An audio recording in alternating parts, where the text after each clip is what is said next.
ബൈത്തുൽ മുഖദ്ദസിന്റെ ചുറ്റുഭാഗത്തൊരു പുതിയ നാഗരികത രൂപാന്തരപ്പെടും.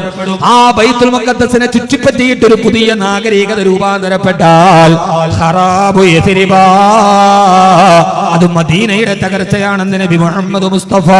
അത് യസ്രിബിന്റെ തകർച്ചയാണ്, അത് മദീനയുടെ തകർച്ചയാണ്. ഇമ്രാൻ ബൈത്തുൽ മുഖദ്ദസിൽ ഖറാബു യസ്രിബ, ബൈത്തുൽ മുഖദ്ദസിനെ ചുറ്റിപ്പറ്റിയിട്ടൊരു പുതിയ നാഗരികത രൂപാന്തരപ്പെടുമ്പോ അത് ഖറാബു യസ്രിബ, അത് യസ്രിബിന്റെ തകർച്ചയാണ്. മദീന തകരാൻ തുടങ്ങും എന്ന് പറഞ്ഞാൽ, മദീന തകരുക എന്ന് പറഞ്ഞാൽ മദീനയുടെ പട്ടണം തകരലല്ല, മസ്ജിദുൻ നബവി തകരലല്ല, ആ മദീനയുടെ പട്ടണത്തിലേക്ക് ബോംബ് വീടലല്ല എന്ന് പറഞ്ഞാൽ മദീനയുടെ പൈതൃകവും അതിന്റെ വിശുദ്ധിയും തകരാൻ തുടങ്ങും. പാശ്ചാത്യ ശക്തികൾ അതിലേക്ക് അവരുടെ ചിന്തകളിലേക്കും തലച്ചോറിലേക്കും കടന്നു കയറും, തലച്ചോറിലേക്കും ചിന്തകളിലേക്കും അറിയാതെ കടന്നുപോയി ഹബീബിന്റെ മദീന.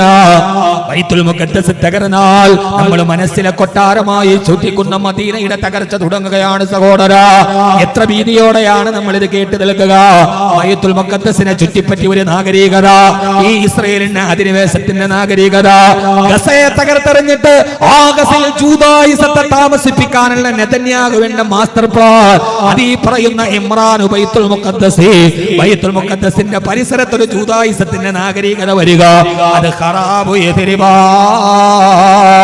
അത് യസ്രിബിന്റെ തകർച്ചയാണ്. അല്ലാഹു കാത്തിരക്ഷിക്കട്ടെ. ഖറാബു യസ്രിബ, മദീനയെന്ന് മങ്ങലേൽക്കുന്നുവോ ആ സമയത്ത് ഖുറൂജുൽ മൽഹമ, പിന്നീട് അത് രക്തരൂക്ഷിത യുദ്ധങ്ങൾ പൊട്ടി പുറപ്പെടും. ഖുറൂജു മൽഹമ, ഖുറൂജു മൽഹമ, ലോകത്തെ ധാരാളം യുദ്ധങ്ങൾ പൊട്ടി പുറപ്പെടും.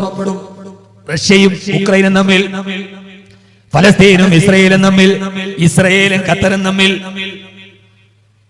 ഇങ്ങനെ നിരന്തരമായ യുദ്ധങ്ങൾ അങ്ങ് തുടങ്ങാൻ തുടങ്ങും.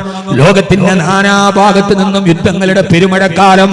അതാണ് ഹദീസിലെ ഹർമജുദൂൻ എന്ന് പേര് പറയപ്പെടുന്ന ലോകാവസാനത്തിന് നമ്മൾ ചർച്ച ചെയ്ത ലോകത്തിന്റെ നാനാഭാഗങ്ങളിൽ യുദ്ധം ഇങ്ങനെ പൊട്ടിപ്പുറപ്പെടുക.